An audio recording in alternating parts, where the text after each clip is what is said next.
I'm out here at the Warner Robins Police Department where they discuss details about the 2018 Barberitos Cold Case as the community demanded answers.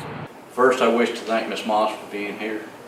Parker is not forgotten, and I appreciate your patience, understanding, and there's deep appreciation for the suffrage that you and the family have been undergoing through the time of which this has been taking place. That was Wayne Fisher, Chief of Police for the Warner Robins Police Department, who led the press conference discussing minor details of the case.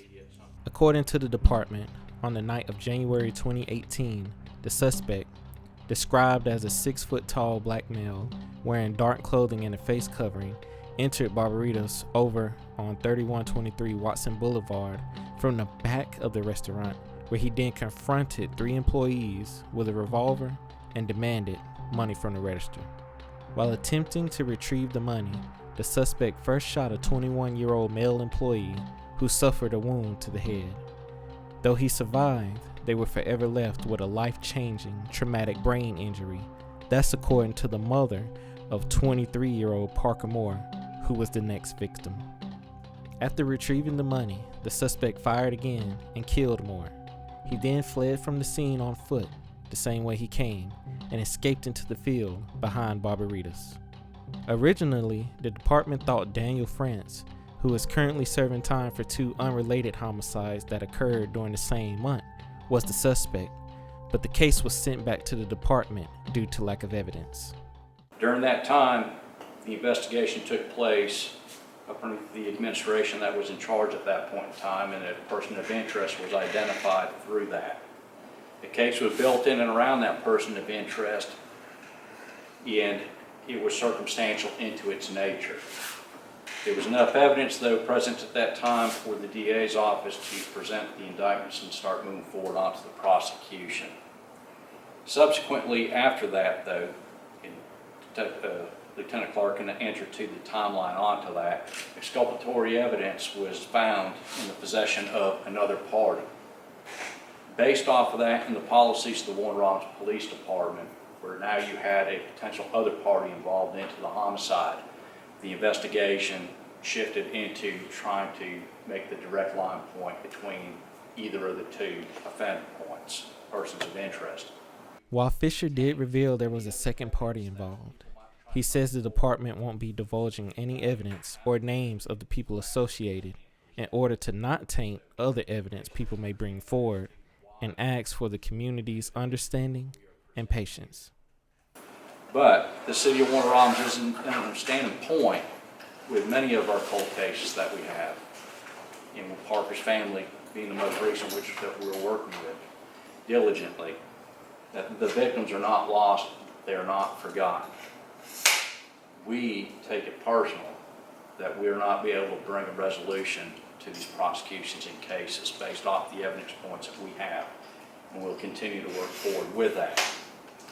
But we also understand we cannot do it by ourselves and alone, and it is a community effort point that is needed in regards to helping to build this case forward.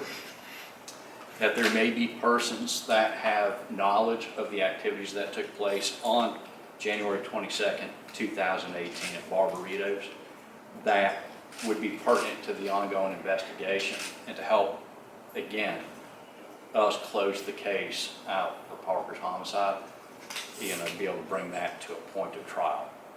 We have worked with outside partner sources with the Georgia Department of Corrections, the digital forensics.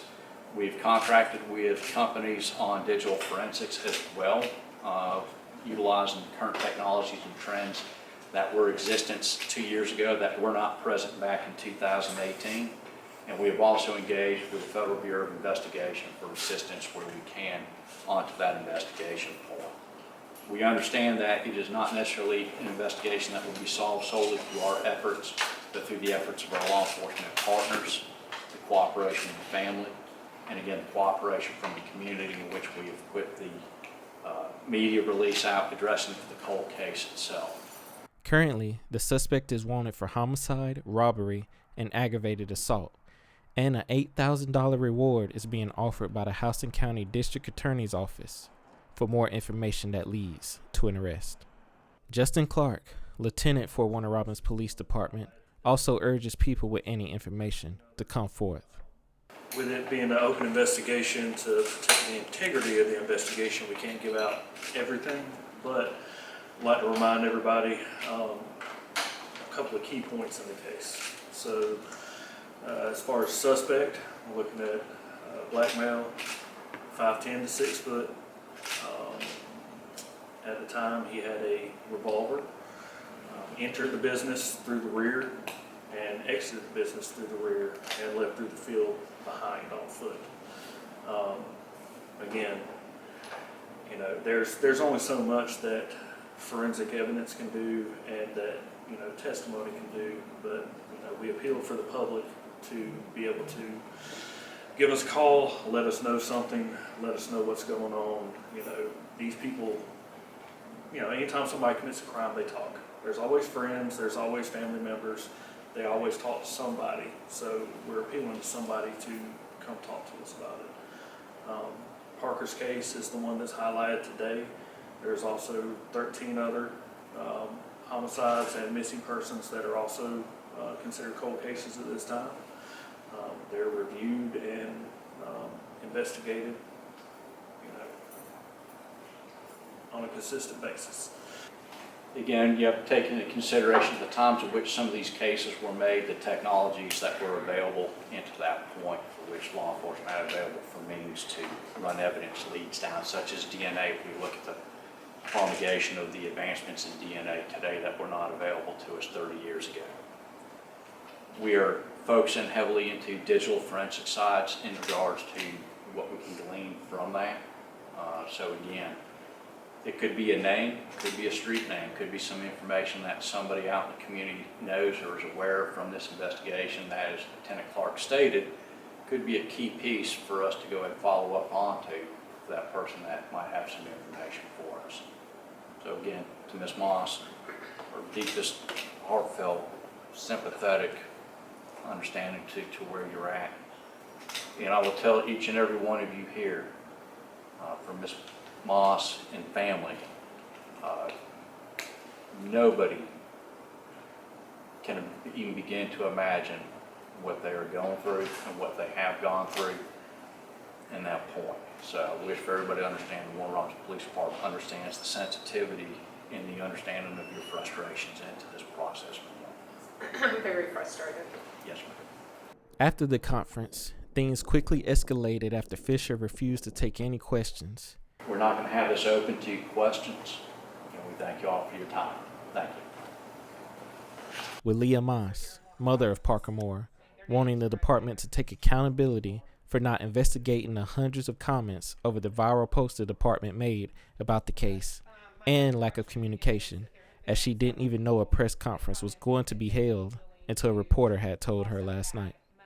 Okay. My other question is that there have been several people that commented that they would be willing to also add money to the reward. So one person said he'd be willing to add $5,000 to the reward, and then another person said, I'll do the same. Have those people been contacted? Because that reward money, that's more than double. I mean, if it's $8,000 that Crime Stoppers is giving, they're going to give $10,000 more. It's $18,000. Money talks. So has that been verified? I understand it has not been fully verified yet whether or not they will actually live up to the promise on the comment or whether it's just a comment. But we are Okay, and what, I mean, so what are you doing to determine that? And what kind of time frame are we looking at?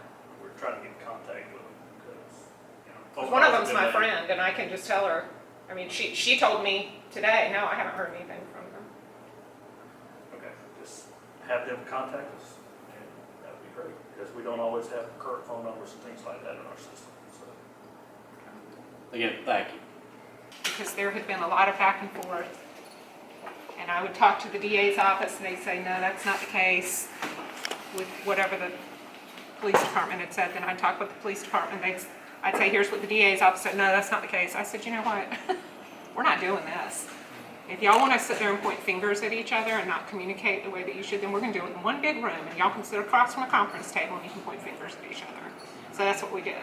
And so when we left that meeting with everyone, they asked what they could do at that point, and I said, I want us to meet every month. I mean, we shouldn't have to be reaching out to you all to find out what's going on with this. So we do meet with them monthly. And usually that meeting is a lot of nothing new. And it's pouring salt on a wound every time we meet with them. I mean, we can't begin the healing process because this is just ongoing. At this point, I don't see any end in sight. I hope that we will see an end, but I'm becoming more and more hopeless with each passing day. No, somebody commented on the Facebook post that they know what happened. Like when the Warner Robins department put out that post, there's been like, I don't know how many, hundreds or 100 or something comments, and there are people that commented on that post that said, oh, I know what happened, and I told the police that I knew what happened, and they haven't reached out to me, and they didn't care, and I don't know how much truth is in that. But that's what he's saying, and it's a whole bunch of comments back and forth between us, Parker's dad, stepmom, the guy that said that, and then there's somebody else that I just saw her comment today that said, I know exactly what happened, but I'm not talking. And somebody said, well, I hope you sleep good at night. She said, oh, I do. That's crazy. So, this is the kind of people that, whoever did this associated with. So they don't have hearts. They don't care. I get it. There's $8,000 reward money. And maybe with the people that have agreed, have said, we'll add to that, maybe that would make them talk. But right now, nobody's talking. But apparently people know. So, and I don't feel like I should. I'm not an investigator. I'm doing what I can because this was my baby. And I'll always do what I can. I'll never give up. I'm losing hope, but I'll never give up. His dad will never give up. One thing I want the community to know is I don't want them to always remember Parker for how he was killed.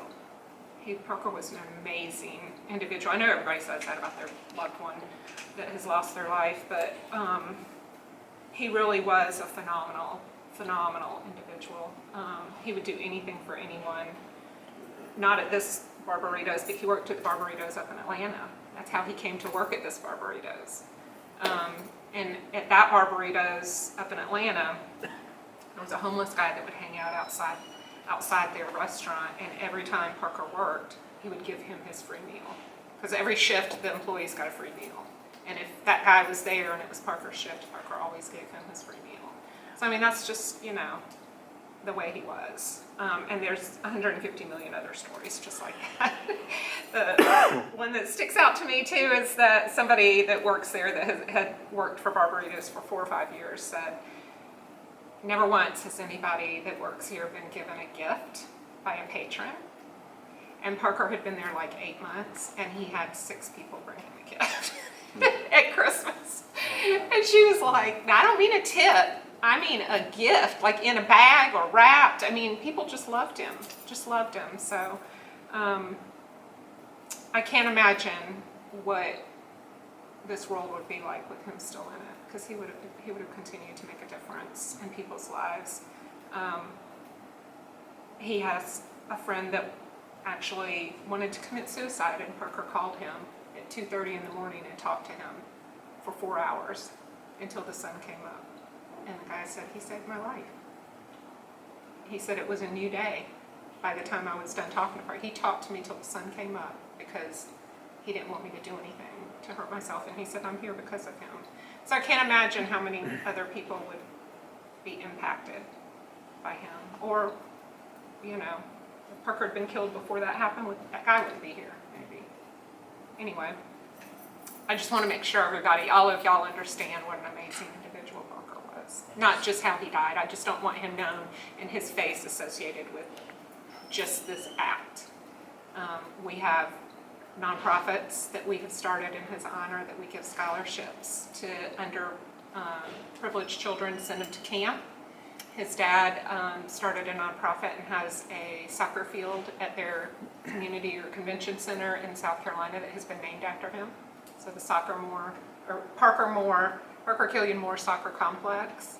And then we've got Parker Killian Gives More is my nonprofit, and y'all probably know the park that has the trail named after him at the walk at Sandy Run is Parker's Trail. So we've tried to do a lot of good in his name because that's what he would have wanted. That's what he would have been doing. That's awesome. So this is your community. What if this had happened to your loved one? Yeah. What if this had happened to your child? Because there's nothing like losing a child. I mean, I've lost my parents. I've lost, my best friend. There's nothing that compares to this. So I would just, want people to, although you can't possibly truly understand what it's like unless you were in that place. And even then, I've joined support groups and stuff like that. I'm always the only one that's ever lost my child this way. They've lost their children to overdoses and car wrecks and suicide and cancer and illness, but I'm always the only one that's lost my child to this. And so although it's hard for somebody, that hasn't been through it to put themselves in my shoes, I would just ask that they consider if they were, in the same place, what would they want done? What would they do? And this is your community. I mean, that's one thing that I have continued to want people to realize because, news and the sensationalism of something like this it's crazy and all over the place, and then it just goes away on to the next one and on to the next one. And so people don't understand. I mean, we live it every day, so we know, obviously. But, I'll have people say, oh, that wasn't solved? Oh, my gosh, nobody was what? I mean, so people don't realize it. Even in the community, people don't realize it. So until I put something out there a year ago, and see, we've been told, don't talk about it. So we feel like we can't talk about it. We don't want to jeopardize the case. You've been told don't talk about it from. Well, don't talk about the case. Okay. Because it's an ongoing case. And I certainly don't want to do anything and don't plan to do anything that would jeopardize that. But at the same time, I want people to know this hasn't been solved. Like, your community could have, somebody running around that is living their life that took my son's life, that could be killing other people. And, I think people that, live here and love this area are very prideful of their community. I can't say this is my favorite area in the whole world, but they love it, and so I would just urge them to keep us in their thoughts and their prayers. If they hear of anything, if they know of anything, obviously come forward. I mean, even if they're commenting on Facebook posts, you see, they haven't, well, we're trying to get in touch with them. Okay, well, I'll find them. I'll find them. I'll find them. Being a mom, is, what do they say, is better than a detective. But I would like to ask anybody that does know anything, any of those people that have commented, call the police department. Don't, at least take that off of them to have to now go and try and find you. Like, just call them, Don't comment just on this post. I call them and tell them I have information about this case. It's not that hard to do, and I just would hope that people would, anybody that knows anything would do that. Anyone with information is urged to contact Detective Carmen Thompson or Detective Elizabeth Smith at the Warner Robins Police Department or Macon Regional Crime Stoppers. In Warner Robins, Godfrey Hall, Ghost Studios.